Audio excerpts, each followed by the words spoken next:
Hey, True Believers, Englentine here with another bad comic beatdown. This time we are looking at one of my favorite series of all time by National Treasure Gabby Rivera, issue number 8 of America. Now, if you haven't seen any of my other America bad comic beatdowns, I highly recommend you do. It's been said by me to be some of the best videos on YouTube. And of course, we're going to begin, as usual, with the cover, where we have to ask, my goodness gracious, Exterminatrix, what is up with the pear shape? Her upper body is so much smaller than the lower part of it, and it really does seem like she has no hips. And why? Why would you waste so much ammo on a jacket? It's not like there's a body unless it's behind the America sign. It just, once again, I keep hearing that, oh, America has some great covers. I just don't see it. Viva America! That's right, it's me, America Chavez, exile of the utopian parallel, and student at the Sotomayor U. And I'm not new. I'm Team Brigade, Young Avengers, and the ultimate certified. You don't need to see ID. I've got my own solo series now. I'll stay. A lot of my Spanish-speaking viewers really do question the words that Gabby Rivera sticks into everything. And so I hope you don't mind. I'm going to butcher the hell out of them as we go forward. That being said, America is still not an exile. She's a refugee. If you're not going to learn the meaning of words, Gabby, do not use them. For those of you who are new here, in the America comic books, there's a universal social media app called Beams. And this is what America has to say. Last played. So a while back, I started college with my old friend Prodigy. Sotomayor University, baby! But then some luchador-looking old lady showed up using my portals as her calling card.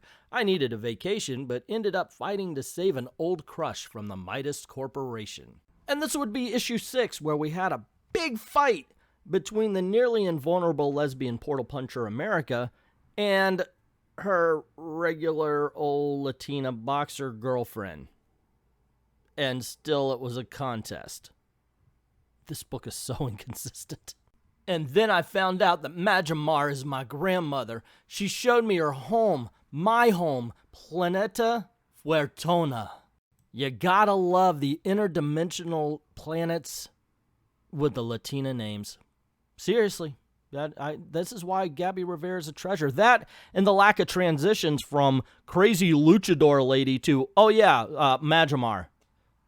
There should be an, oh yeah, and by the way, that crazy luchador lady turned out to be Majamar, my grandmother. No extra information. She's just going to toss it out there. Why? Because Gabby Rivera, ladies and gentlemen. Gabby Rivera.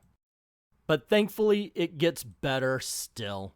When Demonicics invaded Majamar, took my mom Amalia to the utopian parallel, but left to save Fuertona when I was born, I haven't totally forgiven her, but family is family, and I haven't had that in a long time. Does anybody else want to be the person to tell Gabby or anybody at Marvel that, based on what we just read there, America Chavez, the hero of this comic book, does not forgive her grandmother Majamar because she saved her mother and the planet that they came from? Anybody? Yeah. Great writing here, Gabby. Now, I've been giving Gabby a lot of credit because she's the writer here, but we got to remember there are other people who are responsible for this masterpiece of a series, not just an issue. We have Joe Quinones as the penciler. We have Jordan Gibson coloring, Traviel Lanham as the letterer. Joe Quinones doing the cover art as well. So how is it so inconsistent? I don't know. We'll find out as we go. Maybe it's because of the editorial staff, Saren Brunstad and Will Moss, whoever the hell they are. Tom Brevoort, you can always count on him to produce a bad book. And don't we really miss Alexis Alonso? I do. I gotta say, I really do. Anywho, let's get back to the story. The skies over Sotomayor University. Ladies and gentlemen, I give you Deep Thoughts by Gabby Rivera. Daydream, revel in the joy. The warmth of the sun belongs to you. I have the right to be joyful despite all the sad, hard bits. It's all kind of amazing. So America comes down from her Mary Poppins-like perch as she ponders. We see the floof in the cloud. This is an America trope, by the way. You'll see an explosion that says boom. but they'll still use the sound effect like kaboom, so it's really weird. Anywho, she says, Majamar gave me Planeta Fuertona and pieces of my mom's I've never had before. Ew. Soy Fuertona. Soy Latina. Soy America. Show me. Show you. Kiko man. Kiko man. Show me. Show you. Kiko man. Alright. So, without any transition whatsoever, we find ourselves at the Degrassi Tyson dorms for the most esteemed science geeks and lovers of the stars. Now, whether we're talking astronomy or celebrities, I don't know. It's Gabby Rivera. It could be either. What we do know is that Joe Quinones really poured his heart and soul into the art here and gave us faceless people walking hand in hand on their tippy toes in the background. All the while, we're supposed to be meeting David Aline, a.k.a. Prodigy, a Chicago-born genius, depowered mutant, and possible platonic life partner of America Chavez, who says, "You're soft for inviting me to dorm with you. You're softer for saying yes, obviously. David, I feel lighter, softer in my skin even." Was there a bet that she could get the word soft in a comic book so many times? Is there something that we missed here? Either way, the information given here, I've got another person in the world that I'm actually related to, was the information we've been given in the last 2 pages. It's the same thing. There's nothing new here. So America continues to repeat the information given to us in the last couple of pages, including that she's got the Majamar and the abuela of her dreams, and Prodigy's like, wow, you're making me want to call my own grandma. And even he says abuelo rather than girlfriend. I guess it's girlfriend, right? I don't know. Once again, like I said, she likes to put these random Spanish words in there. I don't speak Spanish, and frankly, according to what a lot of my Spanish-speaking viewers say, neither does she. But let's carry on. So America stands in her dorm room looking around, thinking how much better she has it because she's no longer in a van down by the river, when a friend of hers calls up, and this makes me ask a question. Can you just kind of like call it, because there's no ringing, there's no transition to, hey, I've got a phone call, but this hologram head that can see her is now there and talking to her. So like if she just wanted, you could pop your head up anytime and see. I'm way overthinking an America comic book. So America goes to find her favorite professor, Professor Douglas, to say, well, look, I know you helped Majamar find me, and I'm grateful and all, but we have to make sure that we don't have any secrets between each other. They agree, and Professor Douglas tells America that her degree is going to be useless in the real world by saying, I'm an intergalactic indigenous revolutionaries professor. And then they make a meeting. As America flies away, we see Exterminatrix kidnap Professor Douglas. The Degrassi Tyson dorms, the balcony outside Giandra's room right across the hall from America's. And we see that America is talking to her girlfriend, whom she refers to as old friend. Maybe not such an abuela after all. Hold on, gang, I'm getting a phone call. Yes, it's one of those hologram heads where one of my Latino viewers are saying to me, look, you ignorant white boy. Abuela means grandmother, not girlfriend. Why are you doing... Wait a second, you're doing this just to see how many people leave angry comments without making it to the 10-minute mark of the video, aren't you? Yes, I am. Yes, I am. I do go fishing sometimes. I live in Florida. Some Spanish just kind of gets absorbed. And now I'm sure to have gotten many, many angry comments from Spanish-speaking viewers. Let's continue with the story, because a video that starts off 40 minutes before editing needs this kind of thing in it. So we're seeing the young lady she's talking to saying she wants to be more than just a friend. And we meet Jandra.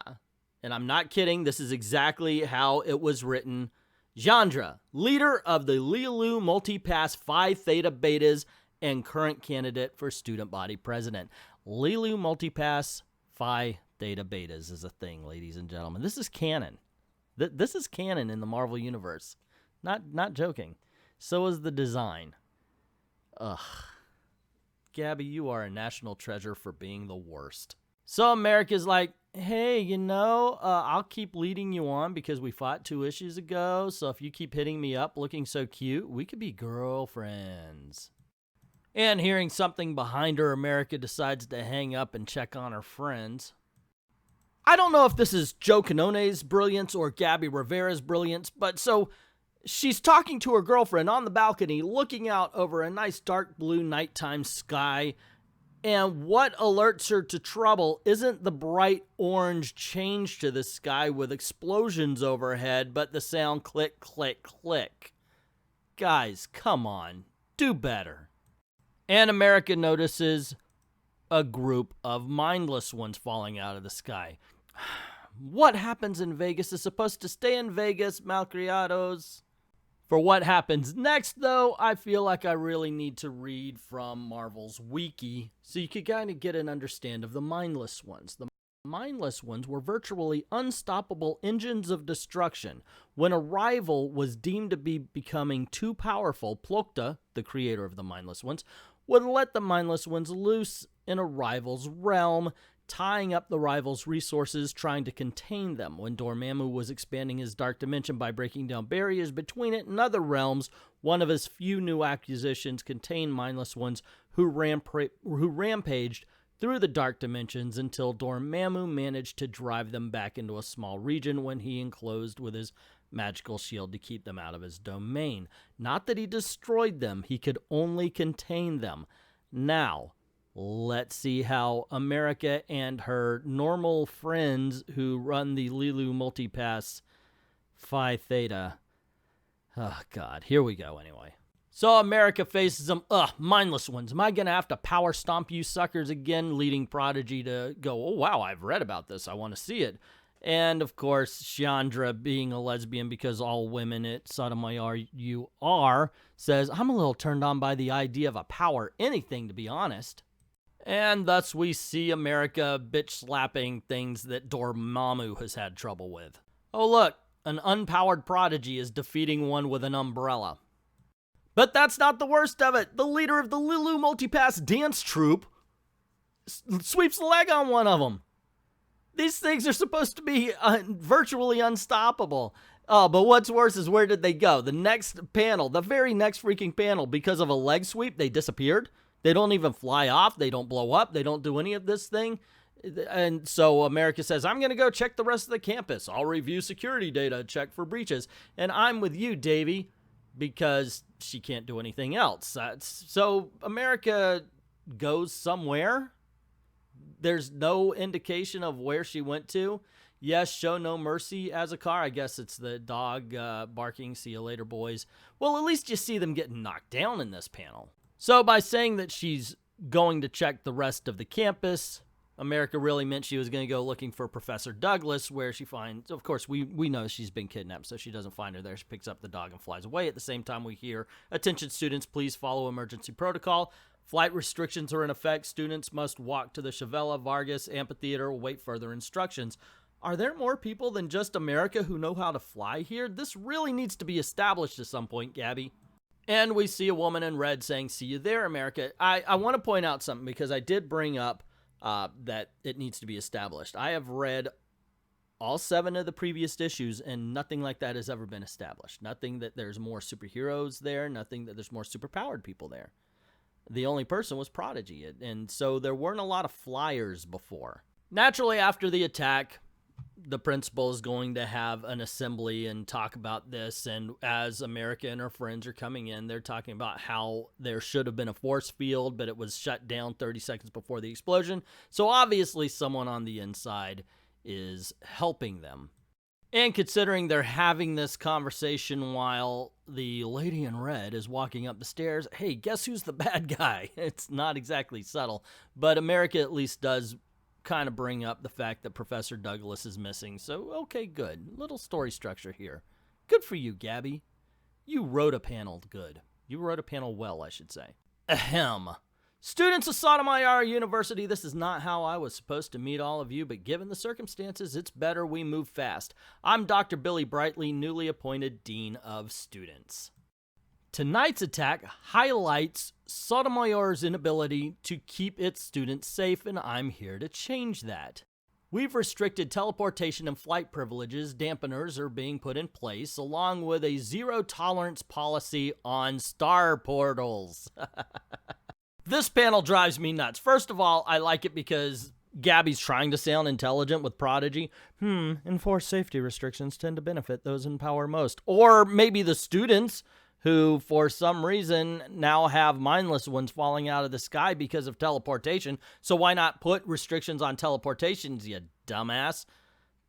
But here's where I've got to say my age and my not caring about jokes and everything. Tell a fat joke, I don't care. Tell a bald joke, I don't care. But we have America right next to him saying, I'd like to see her try and stop me from punching portals. Good Lord in heaven. Seriously, we're not supposed to make a joke about this unless we're seen as being homophobic. In the very first issue, she's said to be a lesbian portal puncher.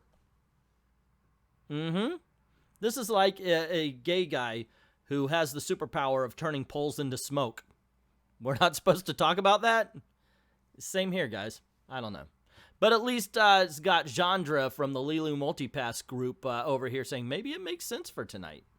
Yeah, maybe it does, because you guys were attacked through teleportation. So the story continues. Know that the local authorities have seized our attackers. Local authorities seized the mindless ones? Sotomayor must show strength in the face of threats. We'll abide by a sundown curfew until further notice. Leading America to reply, you can't make decisions like that without consulting us students. You're too new. So the dean says, America Chavez, your attitude precedes you. But seriously, come on. This is some straight up Berkeley crap where the students think that they need to tell the dean how the school's gonna be run. And of course, Dean Exterminatrix here says, hey, wait a second. You're familiar with the mindless ones. Are they your friends? America's like, no, they're not. Where's Professor Douglas? Now, here's a weird thing. They did say it's a flight protocol, which means it's in place before. So every time that America has flown through Sotomayor U, she's been breaking the rules. And here she's pointing out, or Dean Exterminatrix is pointing out that America has been breaking the rules. And she's like, but I'm keeping everyone safe. To which Dean Exterminatrix replies, protocol keeps people safe, Miss Chavez. Hey, you know what? You broke the rules, America. Own up to it. So the dean says all the protocols are just for the evening, unless, of course, you need to use your portal punching. That's your power, right?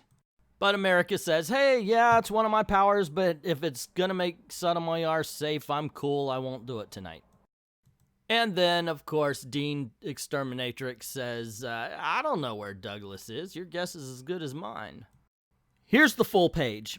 I split it the way I did because I couldn't get individual panels that show off the everything while still getting the word balloons in it. So I want to show this just so you could see America's proportions. This is very important when you bring it up with the next page right here, and you see that she's taller, leaner, longer legs. Everything is different. This art is so inconsistent. I've heard people say Quinones is a really good artist, but I'm just not seeing it, guys. Please explain.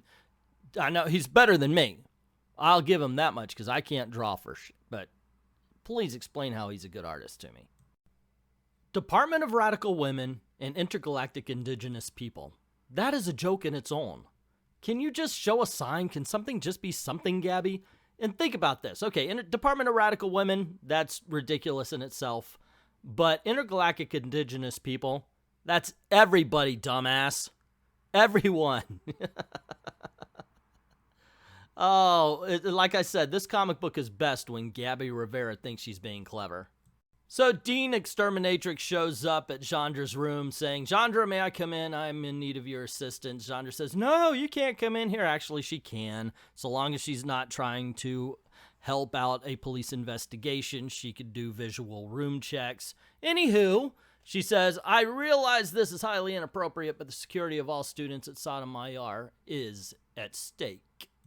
So Chandra, who literally leg swept a mindless one, yawn, says, I think you're exaggerating, but come right on in, while, of course, Dean Exterminatrix is sitting on her bed.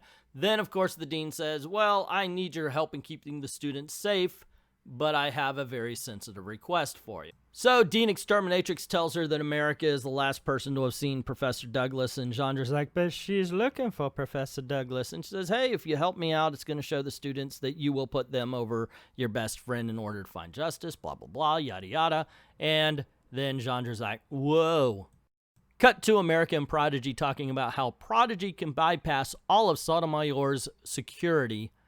Wouldn't this be making them the bad guys? I mean, it's serious. Hey, we had this thing happen, so don't teleport. But I want to teleport. They're the bad guys right now. So Prodigy does go on ahead and block Sotomayor's security from detecting America doing any teleportation. And thus America begins to punch and kick portals all over the room, saying, come on, Professor Douglas, let me find you. Can I go on record in saying this is a really dumb power?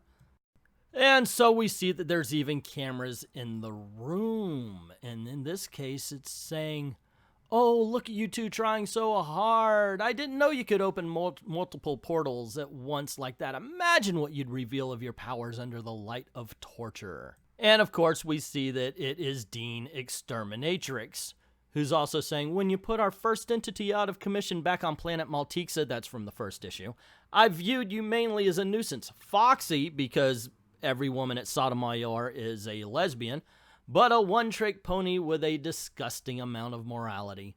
All of those things are true, but now, America Chavez. Wait, what? Dean Exterminatrix is the Exterminatrix? Oh, there's a big surprise! That's an incredible... I think I'm gonna have a heart attack and die from that surprise! So the Exterminatrix tells Professor Douglas, who for some reason she's got in a tank. Why is she in a tank? That she's gonna expand her company throughout the universe and she's gonna use America by weaponizing her powers. She never says how, though, but then she hits an alarm. The alarm could even be heard in Prodigy's dorm room where America opened all those teleportation portals, and you gotta think that Dean Exterminatrix here has teleportation powers herself, considering how fast she arrived, and she's saying, America Chavez, you're in violation of both the curfew and restrictions on teleportation. And even surrounded by those same teleportation portals, Prodigy goes, what? She didn't teleport anywhere. Yeah, but she was kind of going to, wasn't she, Prodigy? Dean Exterminatrix pretty much puts Prodigy in his place and then says, well, we could understand, America, you're not used to rules because you were raised without your parents. And so America literally assaults the Dean while threatening her. If any references to my mother ever spills out of your mouth again, I will shred you brightly. I don't know how you can shred somebody bright. Maybe she means she'll be happy to shred her. Either way, I'm pretty sure this is grounds for expulsion. But instead, Dean Exterminatrix decides to forgive her, saying it's quite in the nature of your people to resort to violence and anger, yada yada. And she goes, my people? Now, you know you're an alien. Really? You know she's not actually from Latin America. So I don't know if Gabby's trying to make this a racial issue. Could be a species thing. You're not from around here, lady. Get used to it. And then, of course, Joe Quinones gives us another faceless panel as we see a faceless Dean Exterminatrix saying, you're the only one to be causing all these breaches in security. Prodigy pulls America off of her, saying she's not worth it. She needs to watch her mouth, and Prodigy's right. I didn't teleport. And Dean Exterminatrix rightfully points out that she broke curfew, snuck into a building that was off limits, and used the powers to open up portals into other dimensions. Yeah, she broke the rules. Sorry, but America is not the hero in this particular thing, and I've got to ask the middle panel here, what is up with her nose? Seriously, in all of the other panels, it's kind of flat, you know, and this one, it is freaking Pinocchio-like. Freaking is a new word, guys. We got to find a definition for it. So Dean Exterminatrix is trying to twist everything around, make it look as if America is the cause for everything, and even goes so far as to say, I know that because of your underworld activities in Las Vegas, we're now under the scope of a company called Midas, and then there's the teenage cyborgs, all sorts of other attacks. Sotomayor had no such issues before your enrollment. But when America says, hey, you know about Midas? Dean Exterminatrix says, so you admit it. No, I mean, yes, but you've caused much destruction here, America Chavez, but thankfully I'm here now, and so is FIST, Sotomayor's first privatized foreign invasion security team. See what they did there? FIST? Uh-huh. So Dean Exterminatrix says that FIST is basically there to keep an eye on her with her teleportation and disrupting the dimensional borders, and America's all like, all I hear is you're obsessed with me and need an entire cyborg paparazzi to track my moves. And Dean Exterminatrix says, well, you see, you just rather make jokes than prove your innocence. She's not innocent. She's done everything that has been said she has done. So America asks, this is a little much, don't you think? And Dean Exterminatrix says, actually, I'm not sure if it's enough. It seems like you enjoy being reckless and putting others in danger. To which America responds, no, it's not like that at all. Call off your dogs brightly. Because once again, she wants to do it happily. I just don't understand. Look, okay, I'm kidding. I understand that's her name, and I've been calling her Dean I just wanted to see if I could fish for people again. We'll look at the comments, see if it worked. But America's anger gets the best at her, and she tries to hit Dean brightly, even though she grabbed onto... I don't understand why this is bothering her when she was physically assaulted earlier, and she's like, I forgive you. And so an agent of Fist cuffs America, and Dean Exterminatrix says, do you want to be next, David? Here's a good one, though, guys, if you mind me stepping out of character for a little bit. Anyway, she's fine. Fist utilizes the latest in location safety wearables. Well, thank you for the fashion show, Dean Exterminatrix. So Dean Exterminatrix says, trust me, America, this is just as difficult for me as it is for you. I value your presence at this campus. You add diversity to our community 10 times over. Which, if you really look around, Sotomayor, you, Dean Exterminatrix here, adds more diversity than Chavez. Anyway, says, I'm good, David. We're going to be okay. We're going to find Professor Douglas, too. Yes, calm, cool, no fuel for them.